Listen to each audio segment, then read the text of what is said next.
Hey everybody, this is Nyvaria again. I am Strillian in game, and we are going through a new game. We started with turn one, and now we're going to turn two. Um, so that way you can follow along with how these games are played. This happens to be a communications turn for this particular game. At the beginning, the rules are agreed upon. We'll go over that in just a little bit so we can communicate with other players this turn. But let's go ahead and bring up the turn results and see what happened because I haven't seen it either. All right, so we'll get on to the kingdom access reports. I'm gonna. All right, there we go. We'll duplicate the tab, and I am going to pull up the setup, the snapshot, and the turn sheet. All right. And as you remember from the other video, if you happen to watch the video, we're going to make sure our orders are loaded, right, which we are. So we are all clear and we are ready to go. One thing I like to do is to check a look at my gold and food reserves. So just go to any of these tabs, hit verify orders, and we have 32,000 food and 48,000 gold to work with. Now, if you remember from the other video, I have to raise one of my mages as critical to level 3. So we're going to go ahead and do that. That's going to really hurt us on gold, so it's probably going to limit us on our spells this turn. But if you take a look at our overall strategy, it was something that we needed to do. All right, it's just a sacrifice we got to make. So let's take a look at the map. Oh, we popped all kinds of pop centers, didn't we? We found a town down here. This town right here is very useful because it is on the water. You can build ports in towns. You can't build ports in villages. So this is very helpful. It allows us to put a port on the Endless Sea to increase the strength of our naval units there. So bravo. We love this one. We'll be keeping that. We found another town right here at Lima Romeo. This is in Darkover's region. So this is the Amazons. We can do one of two things, or one of three things, I guess. We can just leave it for the Amazons. But that gives him a port then on the waves of Azure. It depends on how friendly we're going to be with him, or if he's going to be friendly with us. You know, if he's going to play nice, we can leave it there. So we have a couple different choices because it's still human. He doesn't even know about it yet, probably. Or he may have reconned it. We don't know, but hasn't been able to take it yet. So the one of the three choices that we have is that we just leave it be and we play nice with our neighbor. We can take it ourselves, militarily or with emissaries, or we can just flat out destroy it and deny it to him. It's a valuable piece of real estate because this is on the sea. As you see, the terrain, it says area LR, terrain, sea, waves of Azure. So it's actually on the sea. So you have to have ships to get to it. So it might take him a few turns. If he doesn't do it by emissary, it might take him a little bit of time to get an army out there to take it. But he'll probably try to use emissaries to take it. We could try to block those emissaries by sending emissaries of our own, but that also slows us up when we're trying to take our region. Either way, we're not going to be able to do anything about that this turn. We'll just kind of keep an eye on it. Maybe by turn 5 after we take Stormgate, maybe turn 5 we can send an army there. I'm kind of leaning toward destroying it and denying him access to here. Kind of depends, you know, if he has something else over here along this coast right here. If he's got something in, you know, Kilo Papa, Kilo Quebec, or, you know, Kilo Romeo, then it doesn't do me any good to destroy it. And if I take it, then I'm going to have to defend it.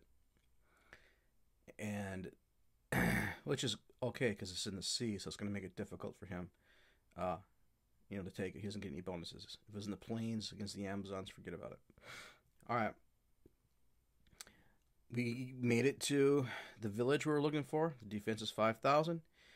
We are the only ones there, at least militarily. There might be someone's emissaries there. We don't know. But it doesn't matter because my armies will take it before their emissaries can.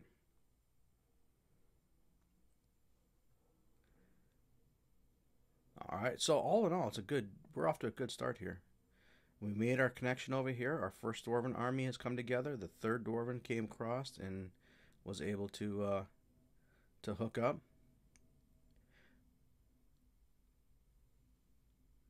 We have a total of, after everything,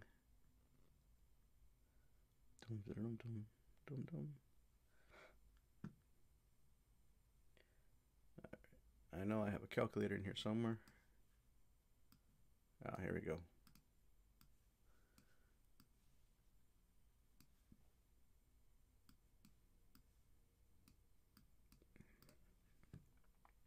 See where we are as far as our attack power for taking the village, or taking Stormgate. I got 17,127 in my first versus PC. And I have 14,280.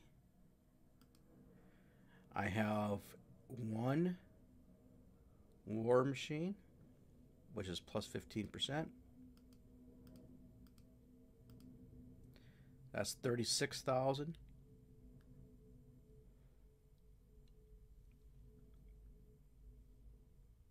And we have, let's take a look.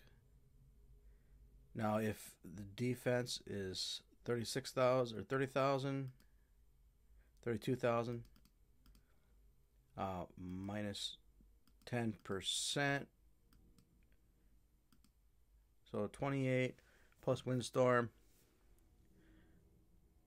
So yeah, we really have the force to take it, no problem.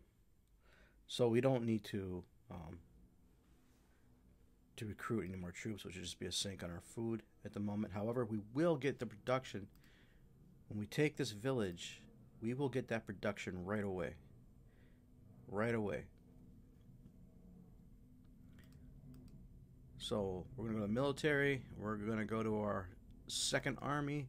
We are going to attack a pop center. And determined attack. Alright, very good. Next turn, that village is ours. Yes, you attack pop centers at 150. Now, if somebody sent an emissary there trying to take it, good chance we actually end up capturing them. Then we may have to play nice afterwards, who knows. Or we can decide to keep them, or they may decide it's not worth it. But that's one of the chances you take when you send an emissary after something that a lot of people want. You might lose it. But then again, we could also, be creating enemies. So, but in the end, you got to create enemies. That's how this game works. There can be only one, right? All right, so now the next question is, we have to leave our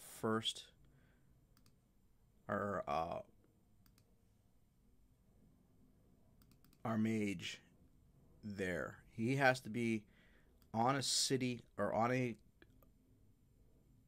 kingdom-owned pop center when he does his research. His research comes at 799. That's after all movement is done. We also want to get some of our troops over here to connect. We have to kind of take a look at the movement here. Can we, starting next turn, can we get our army all the way to Stormgate? Or is it going to take 2 turns? Does it make sense to move our army now, putting our mage into a patrol, and then having that patrol, which has a higher movement point, meet us next turn on NP, and combining all so that we can be on it for turn 3. Alright. And what will that do to gold? Because we do have our fleet out there making us gold right now. Would that kill our gold this turn? So the movement points here is 5, 10, 15, 20. that would get our first Dwarven army here. The second Dwarven, we're going to move down to Stormgate. We're going to do that right now. That will block anybody else from moving emissaries down there. So they'll attack that pop center, and then they'll move down there.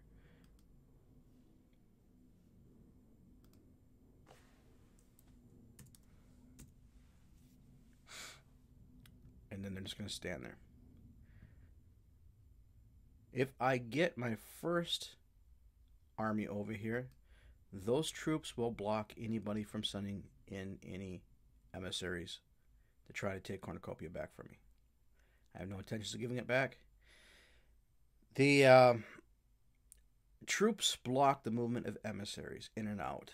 So if you put an army on something, the emissaries can't get in and out unless they have an amulet called the Onyx Ring, or the ability, the Demon Princes have it, where they can teleport in and out. They teleport right past your troops. But it is a blocking measure that's used to keep emissaries in and out. Now, I will have to leave troops on Cornucopia, probably like one unit, in order to keep them from, coming in and out. All right. Let's see. So that's gonna be 20. So I could move my first here. I have how many troops in my first? 2, 4, 6, and I have 5. And how many? And I have 5 ships. So I'd have to still break those up into. Well, I guess I have the third Dwarven there. I could just transport some of them into the third Dwarven.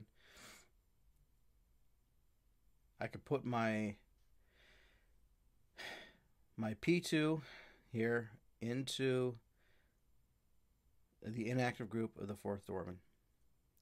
Leave him there. Then I can take my third Dwarven and my first Dwarven. I can transport some of the troops into the third Dwarven, and then move both the third Dwarven and the fourth Dwarven and the first Dwarven. Actually, no, we're going to go back. We're going to put the mage into the third Dwarven. We're going to use the fourth Dwarven and the first Dwarven, so that once we move across the water, we can just combine them, and we won't lose anybody, and everybody's where they belong. Alright, so let's go to the first Dwarven army. Pre-movement, we want to transfer troops into an inactive, because the fourth Dwarven is inactive. Pre-move, we want to move to the fourth Dwarven, which is the inactive one. We want to add we can just make it simple. We can say we're going to move all of our dwarves, because we can just go a brigade of dwarves, experience, all, verify.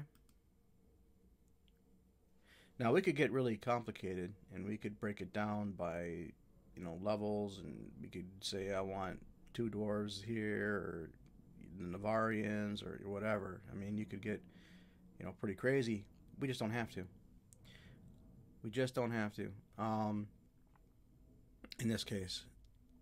So we'll keep it simple.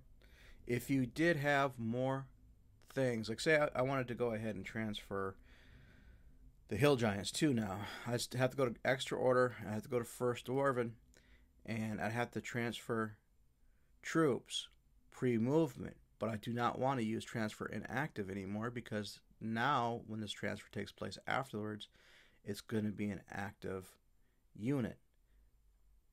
See how that works? All right. So we have, and remember, you can do as many transfers as you want. Transfers do not take up order slots.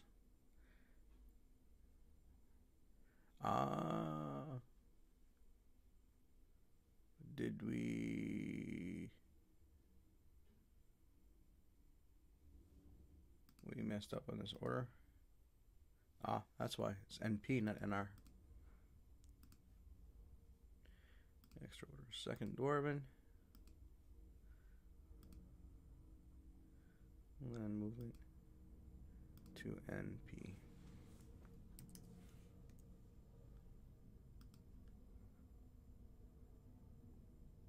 There you go.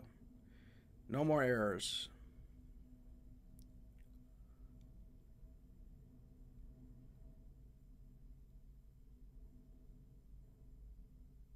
All right.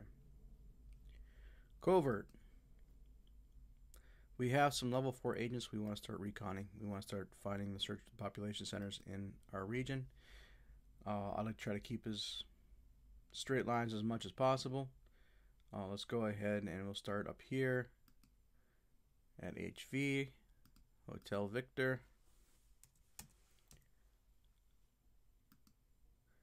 Hotel Whiskey. Now these orders do take up gold, and right now we are still trying to conserve gold, but discovering what's in our region is critical. Now you also see me kind of preserving food, simply because just as soon as we get Stormgate, I want to start throwing up a few defenses. I want to be able to throw up maybe a citadel or something of that nature. We're going to need food for that, or at least to start building up, building up our defenses and stuff. So we want to go search for pop centers with our other P4, and he's going to pick up where the other one left off. So India X-ray.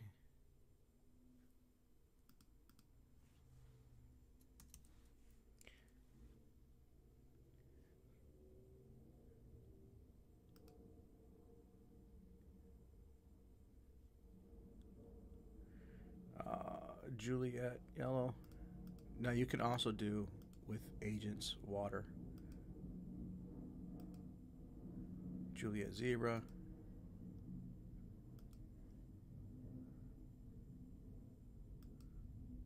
India zebra.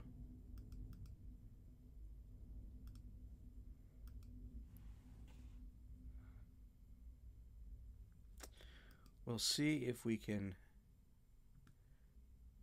Got the gold to do this. We're going to have our Count stir unrest. We're going to have our Duke rebel the pop center. We're not going to try to take it this turn. Now, if somebody, one of our enemies in here is inclined, he might be trying to slow us up. He could have sent an agent there last turn and, reconned it. And he would have seen my my Duke and my Count. And a common thing that they will do is they will try to sleep the Count, because they know the Count is going to be used to stir unrest. And that way when the Duke goes to do his thing, the population will capture him, and he will become a prisoner of the city. Now, that being said, it is quite possible. Pelennor has a necromancer down here. He's very capable of doing something like that.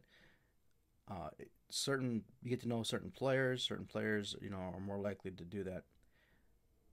I could ward my Count using my P2 mage, but as we've talked about, my overall strategy requires my P2 to get to P3 as quickly as possible, so I can't use him for that. Dwarves do have a 33% resistance to sleep. So there's a 1/3 chance if they try to sleep him, he isn't going to go to sleep. Then, so I'm kind of betting on the fact that either A, nobody's bothered, right? They're not looking to impede my getting of my region at this point. Unless maybe his capital started somewhere like right in here. He might just be saying, might not be worth it to him. He might be busy trying to get his own. Nobody knows yet that I'm making a move on Stormgate, so that hasn't been decided. So we haven't had any conflict yet, anything of that nature. Like I said, most people in the first few turns are busy gaining their region. So I'm just going to take a chance. I'm going to say, hey, there's a chance he could sleep my guy. The worst thing that happens is he gets taken hostage.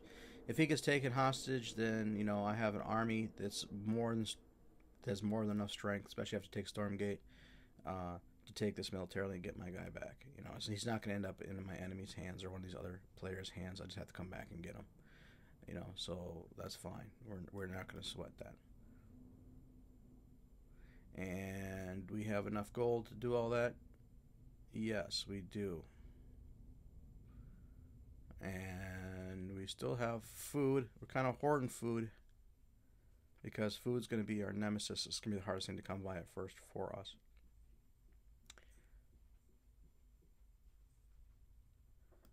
All right, covert. Actually, we may change some of this food.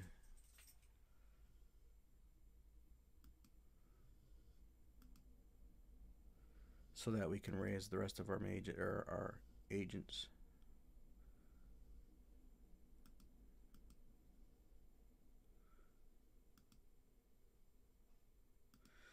All right, let's go ahead and set our ESO conditions. We didn't have the orders for that last time. We're going to take care of that now. Our ESO conditions are strategic, our early strategic objectives. They're what we're planning to do. We want to gain up to 5 of them. If we get them, if we accommodate them, or are we actually able to achieve them by turn 10, we can turn them in for points so we can buy some more things, just like we did before with our customization. So I feel pretty secure that we're going to be able to control a region. If it's not Stormgate, then it's Nyvaria. We are going to have 3 emissaries that are dukes. We can do that, no problem. Those would be easy for us to do. And I do believe that we will have a warlord, because we're going to be doing quite a bit of fighting. So I figure we will have a warlord by turn 10. Alright. That'll be 5 points, and we're good to go on that. Now, I'm looking at 32,000 food, and what we're playing with here is take that 32,000 food, turning it into gold.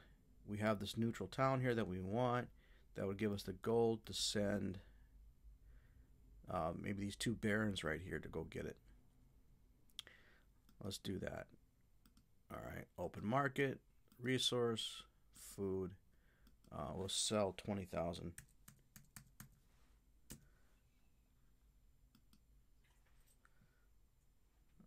Okay, political, move emissary to LX.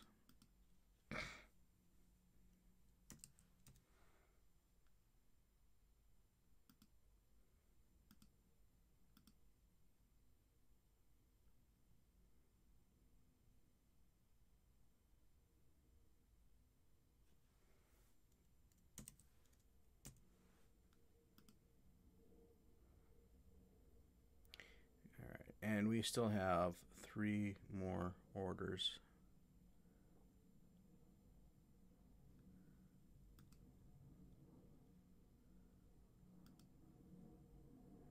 Let's see if we got train, verify. Yeah, we got enough for that. No, we need more. Now this is saying this error message in case, move it over here. In case you can't see it because the square with my picture blocks it, but there's not enough gold in the treasury to issue order, and I'll tell you how much the order costs and how much gold that you have in your treasury. So what we can do is we just come over to Kingdom, and we need like 300 gold. We'll get rid of that. Open market, resource, food, and we'll go 25,000. We get a 3-to-1 ratio on the open market. It's not the best, but all right.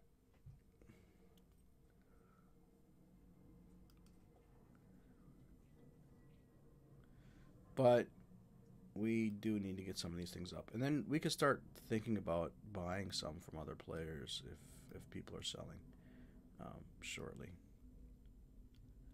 Although once we take Stormgate, we're going to put kind of a target on our back because we'll have two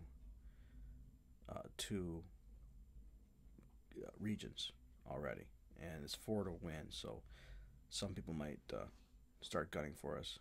Like I said, we're kind of ready for a fight with either the Atlanteans or the Amazons.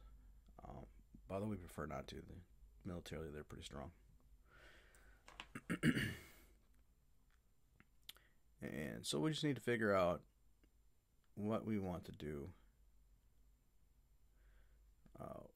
We'll sit on that for a minute. We have up to 2 turns. We did use a lot of our food or our gold in that, so we don't have a whole lot of it left. But it's just this is human LV here. Well, let's see if we can't get a couple of ambassadors over there. Oh wait, actually, here we can do. We're gonna go ahead and tax this village that we have up here at AU.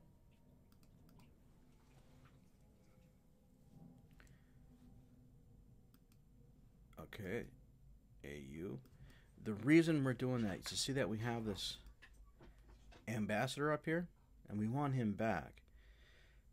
We're not going to hold on to that. As a matter of fact, we're going to tell the Atlanteans it's there, create a little, good blood, I guess you'd say. But if we tax this population center and it'll turn it neutral, it'll give our ambassador a free ride back to our capital because he's too far for us to move. We'd have to move him here to Ramhorn, and then from Ramhorn back to our capital, and that would be 2 movements plus the gold. This gives him a free ride. It does not give the agent a free ride. We could actually move the agent, covert, see if we got the gold to move him. Yeah, move agent to Ramhorn.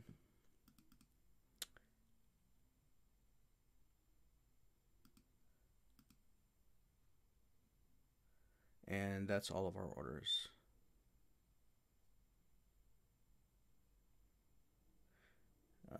Wait, this 350, this emissary is already intaken in action this turn.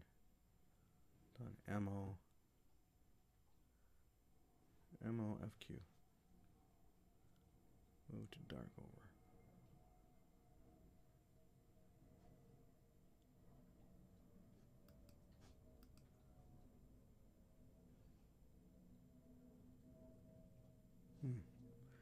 Alright, it's saying he's already done an action. I'm not sure what action he did.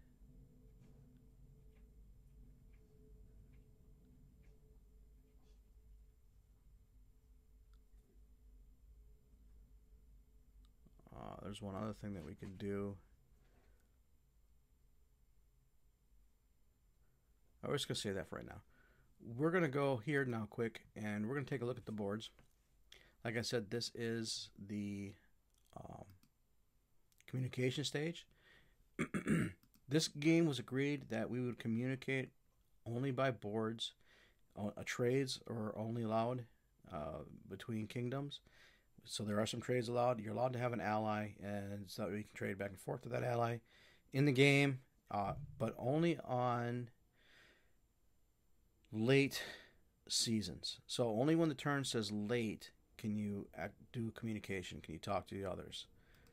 Some think that that speeds the game up a little bit because you're not sitting around waiting to hit, waiting for other people to decide if they want to do trades or not. And we're going to go to the forum. We have active games. And the name of this game was 5360 Seasonal Steel.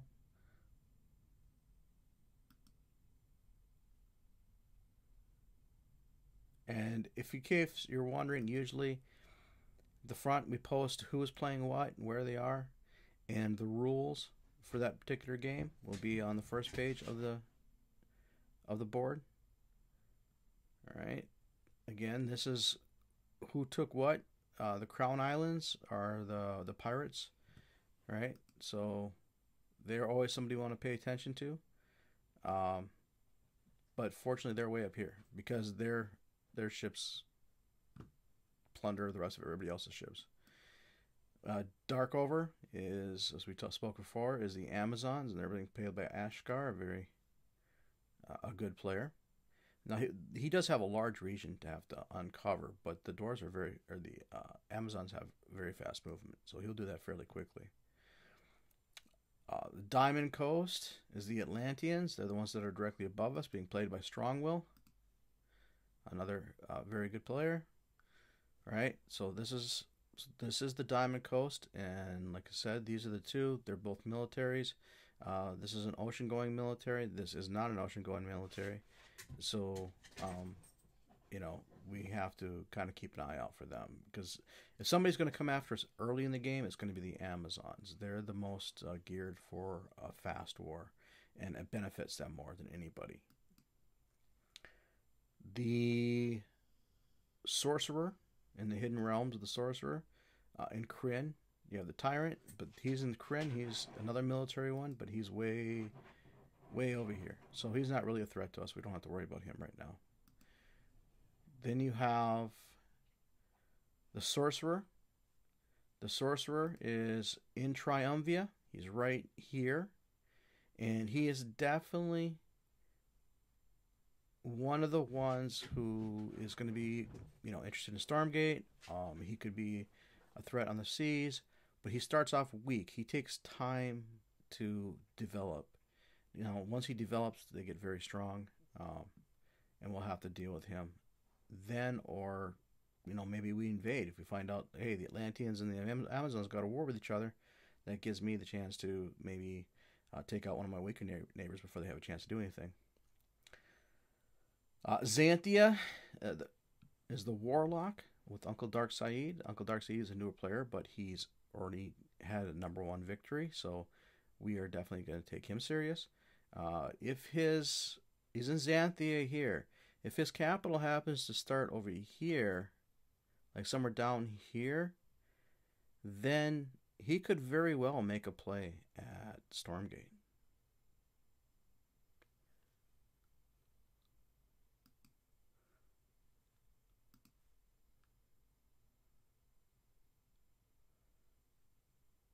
All right, the Ancient Ones with V-Ball Michael, they're in the Sword Coast, so they're not really in our sphere right now. Pelennor is definitely in our sphere. That's Drogo, and he's the Necromancer. But again, being a mage, it takes a little bit of time to build them up. They could try to use their emissaries to go after Stormgate, but my army's going to trump their emissaries every time. Zamora has the Illusionist. Zamora is all the way over here, and the Illusionist takes a little time to build, so we don't really anticipate any issues with him. Breck is in Mythgard with the Underworld. The Underworld has a long reach. They are basically they're agents, right? They steal people. They assassinate and steal and kidnap and all that kind of stuff. They can be a real pain to deal with. And we do know that Breck, as a player, likes to go for Stormgate. So, but he's going to have a little bit of a problem. Unless he starts right here, he might try an early gig. But again, my armies will trump anything that he can send there, because his armies are very weak, especially at this level, at this early. And then you have the Untamed Lands, and that's Eretar. Again, as the Druids, it's another magical kingdom. It takes them a little bit to get started. And being down here in the Untamed Lands, I mean, he could be a threat to my southern border at some point. But it's not likely to be a threat to interrupt our taking of Stormgate, right? If anything, he'd try to block us taking Nyvaria. If he was to do that, and I don't think he is. All right, it's a lot of wizards. Good luck to everyone. Good morning. Now, what we do on these is we will say who you are and who you're playing and who you're trying to communicate with, and you put your communications in here. We also highly recommend, this is where the role playing comes in. This is what's fun. We try to like have fun. We'll talk some smack. We'll do some trading, but we try to do it in character. Whatever you happen to play, we try to just set it up so that you or talk using that. Right now, nobody. Okay, so here's the AM saying, if you have any PCs in my region, I will not touch it until turn 4 or later. This should give you plenty of time to vacate anyone you need to move without wasting early orders to do so. AM to the AT, so he's talking to the Atlanteans. I have a town in your region. I only ask you to give me through turn 4 to vacate it before you take action. AM to the pirates, as the Amazons to the pirates. I have a village in your region. I ask for the same turn 4 to vacate if you would be willing to allow that. And he's Queen of the Damned. AT, AM, 4 turns is good. I have a village in your region. I'll tax it or move out 4 or less turns. Now, here's a communication to us. AT to DW, I have a town in your region. Can I have till T4 to relocate? Also, military movement through your region is only to return home. So he's saying basically he has an army that's moving through my region right now. If I should happen to see it, he is just trying to get back to Atlanta, or get back to his region, which is perfectly fine because I have a village in his, and we are going to go ahead and reply to the AT. So it's DW to AT. Okay, and we're going to have a little fun. We'll say, Lord of the Soggy Bottoms. And probably also I spelled it right?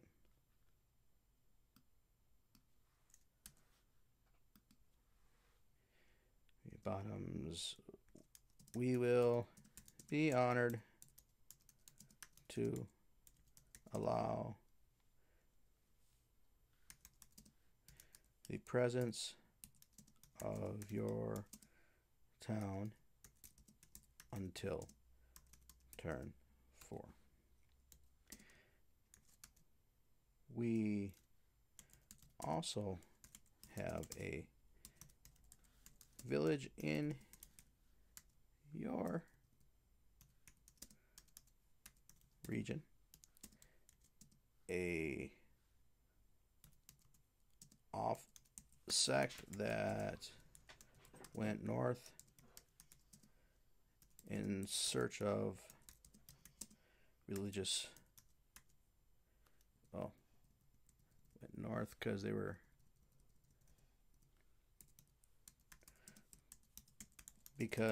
they thought they would prefer a life above ground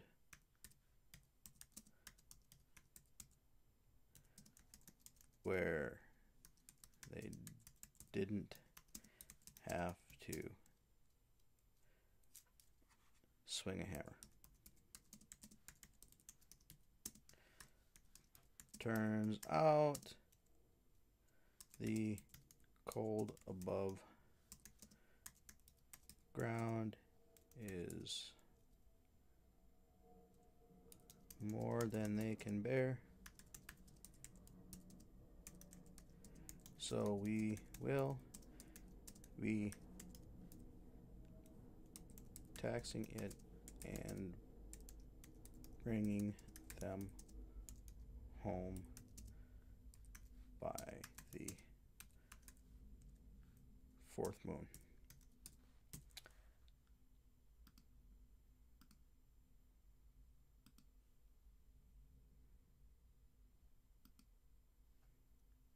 Okay, so DWAT, Lord of the Soggy Bottoms. We will be honored to allow the presence of your town until turn 4. We also have a village in your region, an offsect that went north because they thought they would prefer a life above ground where they didn't have to swing a hammer for a living.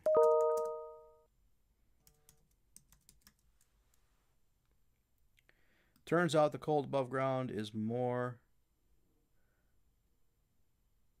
than they can bear, so we will be taxing it and bringing them home by the fourth moon.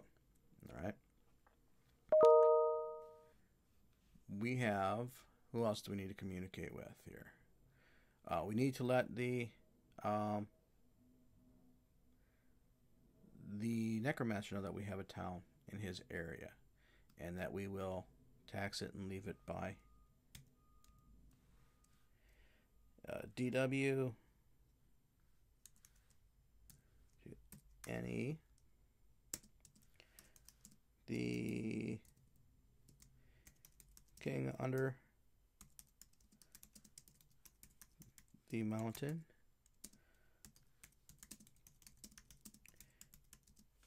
you that we have a town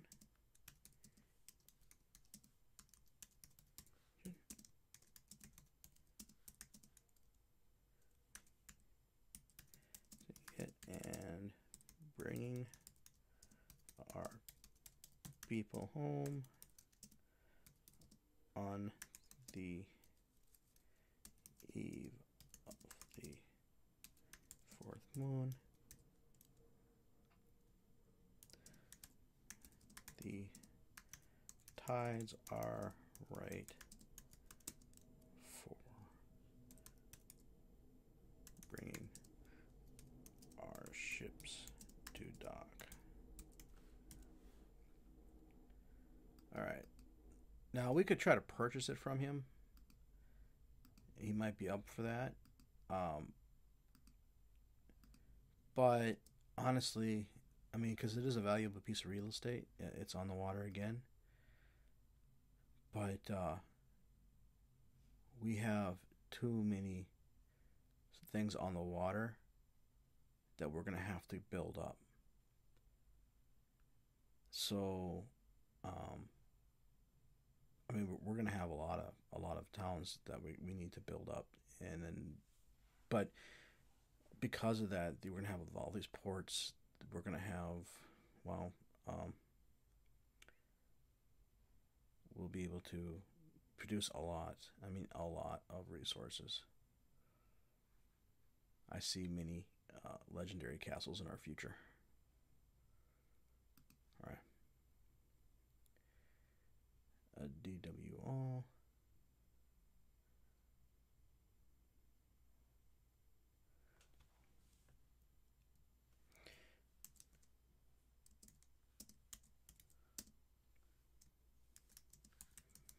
Have had a recent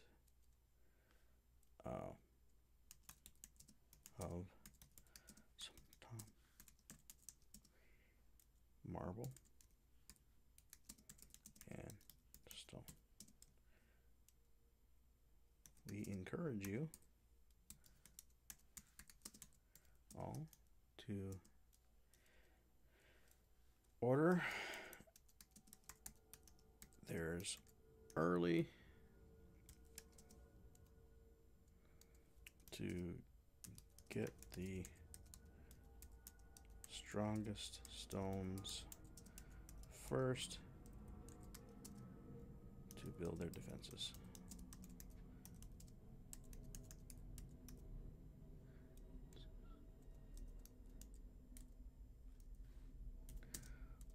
All you need to do to get some of this spectacular stone is